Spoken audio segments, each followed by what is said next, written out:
السلام عليكم متتبعي شهوات اديب، كنسلم عليكم كاملين. اليوم ان شاء الله غنوريكم طريقه كيفاش كنغسل الدجاج. بغيتو الدجاج يجيكم بنين ويتحيد منه كاع الزفوره وكاع شي حاجه اللي كتجيكم في الدجاج. ما كتجيش الدجاج كطيبيه وما كيجيكش زوين واخا كديري لقامه كامله. الا درتي الطريقه هذه اللي كتغسل بها راه الدجاج طيبيه باي لقامه راه غيجي رائع بزاف. هانتوما كما كتشوفوا انا يلاه جبت الدجاج كيف جبتو، يعني شللته وخليت فيه الماء، ما درت ليه حتى شي حاجه باقي ما مغسول ما والو. دابا ان شاء الله هانتوما ها المواد اللي عندي درت جوج بصلات هاد الطوال، نتوما ديروا بصله عاديه انا ما عنديش، ودرت حامضه قطعتها على هاد الشكل. وغادي غنزيد الملحه وغنزيد سكينجبير. هادشي كامل غنديرو في المونيليكس، غنديرو في المونيليكس ديالي كلشي غادي نديرو هنايا. وغادي نزيد ندير الملحه هكا، وغادي نزيد زكينجبير ونعمر بالماء. وغادي تلاقاو معايا كيفاش غادي نغسل الدجاج ديالي. هانتوما البنات ها الاولى عندي بحال شكل عصير. دابا غادي نجيب الدجاج بحال هكا وغادي نخوي عليه. انا صفيته من هذاك الماء اللي شللت به. اول حاجه ملي كتجيبي الدجاج اللي هو الاول عاد باش تكبي عليه هذا الخليط. هانتوما كيفاش كيكون اصلا الريحه ديالو كتشميها وكتعجبك الريحه ديالو صافي. كتخلي هاد الدجاج يترقد في هاد الشيء بحال هكا. كتخشي فيه هاد الماء مع الدجاجه اللي كانت صاينه، غتخشي فيها بحال هكا تبقاي تدخلي فيها هاد الماء صافي. وداكشي اللي مقطع الدجاج اللي مقطع عندك خليه يترقد. خليه تقريبا انا تقريبا كندير بحال هكا وكنخليه نخليه شي نص ساعه ولا ساعه باش ما ترقد، باش ما زوين، باش كيحيد منه كاع هذوك الزفوره وهذاك الميوصه ديالو. واخا تجيبيه النهار وطيبيه في النهار راه كيجي بنين ورائع. وهذه كيديروها الطيابات، انا شفت واحد الطيابه كيفاش غسلت الدجاج، كان عندنا واحد الفرح وغسلته بهذه الطريقه وجا هذاك الدجاج كلشي الناس بقى كيهضروا عليه.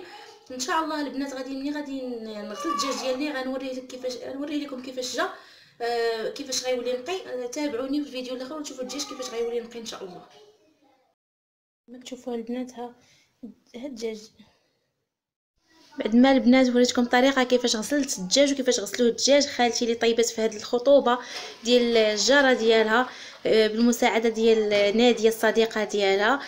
تعاونوا مع بعضياتهم وطيبوا هذا الدجاج كما قلت لكم. ها هو كتشوفوا كيفاش كتحيدوا من المرقه باش ترمي الزيتون وديروه هو يتحمر. دابا كتنقص البلول كتنقص البلول باش دير فيه الزيتون غادي يطيب. ودير تما الكبده باش تمعكها باش تولي عندها واحد لاصوص ثقيله. وكنتمنى الخطوبه دوز كمل عليهم يا ربي بالرفاه والبنين يجمع الشمل ديالهم يا ربي، والله يكمل عليهم بخير. دابا نتوما كتشوفوا كيفاش كترمي خاتي الزيتون باش تخلطوا مع ديك لاصوص باش تقال.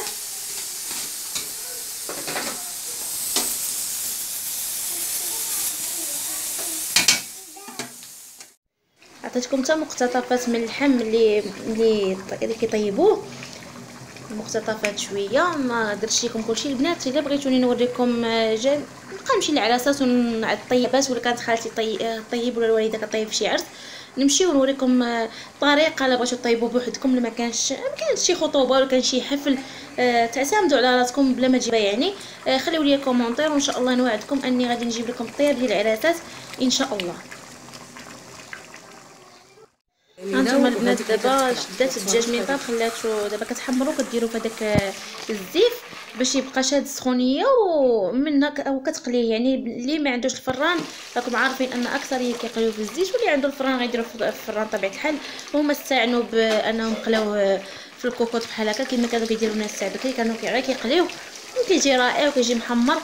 ما نساوش التقاليد ديالنا، راه ملي كانوا العراسات شحال هذه راه هي دي الطريقه اللي كانوا كيديروا. ما كانوش كيديروها في الفران، كانوا كيقليوه في الزيت وكيجي محمر. وخالتي شهادني في هذا الدجاج تبارك الله عليك خالتي، الله يحفظك لينا يا ربي ويطول عمرك.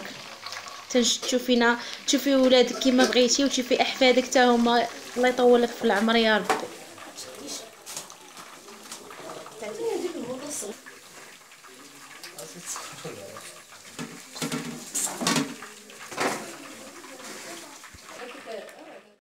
ودابا البنات غادي تبدا تحط. دارت 3 نتوما غتشوفوا دارت 3 طيور في الطبسيل، غادي تقادهم وغادي تحط لاصوص وغادي تقادها. هانتوما بقاو مع الفيديو باش يوريكم اكثر. الناس شحال هادي راه كانوا الجيران كيتعاونوا مع بعضياتهم، كما دابا خالتي وجارتها اللي طيبوا وصاحبتها جيرانهم حتى هما ناديه، كنشكرها بزاف بزاف بزاف لانها كتساندني في القناه ديالي ومتتبعه وحيه ليا وكيتساعدوا بعضياتهم. دابا الجيران كما لاحظتوا ان الجوره غدا كتنتقارض، ولكن مازال كاينه يعني ما انقرضتش في بعض المناطق، راه مازال كاينه كما كتشوفوا ان خالتها طيبه لجارتها مع المساعده ديال الصديقه ديالها، وراهم الحمد لله اداو الواجب وتعاونوا مع بعضياتهم. الله يدومها جوره يا رب. كما كتشوفوا راه قلت لكم ها الشكل الطبق النهائي ملي غادي دابا غتحط الزيتون عليه. ها شوفوا لي الزيتون كيفاش مدغمر.